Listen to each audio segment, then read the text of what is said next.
As time changes and technology advances, we find ourselves staying up later and later into the night. This shift in our sleep patterns has led to an increase in insomnia. Hey there, welcome to the Dark Psychology World channel. Not being able to sleep at night is a problem that many of us face today.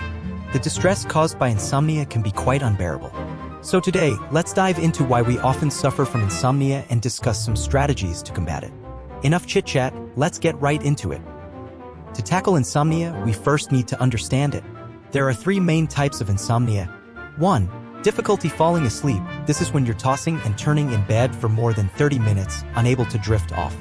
On average, it takes about 1 to 2 hours to fall asleep every night. 2.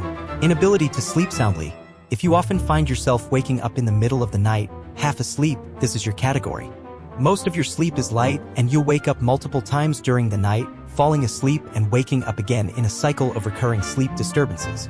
3. Waking up early in the morning. People in this category can fall asleep smoothly at night, and their sleep quality may not be bad. However, they tend to wake up early and, unfortunately, once they're awake, they can't fall back asleep.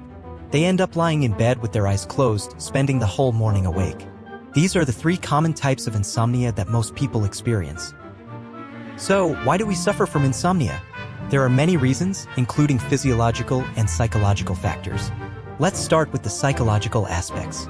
The most common psychological cause of insomnia is mental stress. This could be stress from work during the day or troubles encountered in life that lead to anxiety and stress. Physiologically, the most common cause of insomnia is certain drugs or hormones, including stimulants like caffeine and nicotine. While some people can still fall asleep after drinking coffee, if you're someone who struggles with insomnia, it's best to avoid coffee close to bedtime. Certain health conditions can also lead to insomnia, such as asthma, lower back pain, chronic pain, or gastrointestinal problems. Of course, there are many other factors that can contribute to difficulty falling asleep at night. These include a room temperature that's too high, making it hard to sleep, or the blue light from mobile phones and computers affecting the secretion of melatonin.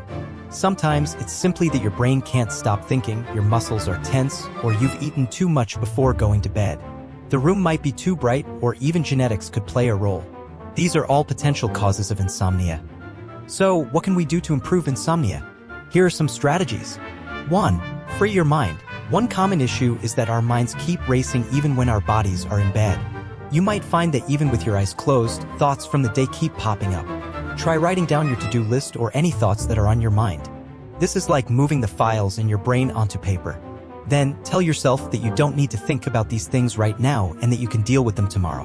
When your mind is relaxed, it's easier to fall asleep. 2. Take a warm bath. If your mind still can't let go, try rewarding yourself with a warm bath an hour before bed.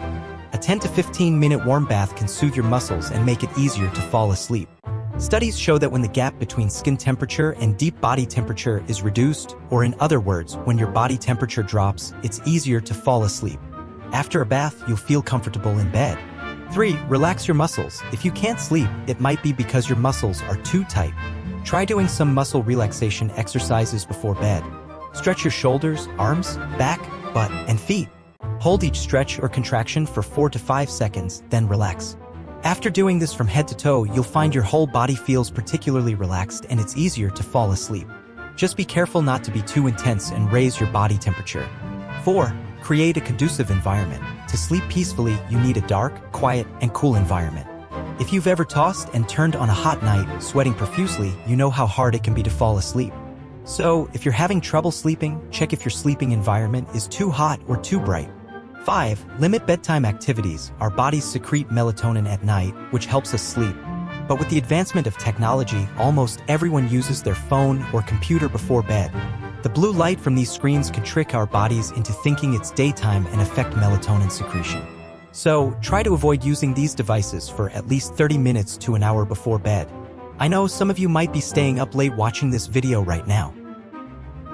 At the same time, it's common knowledge that it's not a good idea to drink alcohol or coffee before bed. You might think that alcohol would help you fall asleep, and while it does make falling asleep easier, it actually interferes with your ability to reach deep sleep. You end up in a light sleep state and are easily woken up. So, if you don't want to wake up in the middle of the night, it's best to avoid alcohol and coffee. So, there you have it, 5 strategies to help you get a better night's sleep. If you have your own unique ways of falling asleep, feel free to share them in the comments below. If you found this episode helpful, don't forget to hit the like button. And if you think this episode could help others, be sure to share it with your family and friends. Last but not least, don't forget to subscribe and hit the notification bell. That way, you'll be the first to know about all the fun and interesting facts we share here on the Dark Psychology World channel. See you in the next video.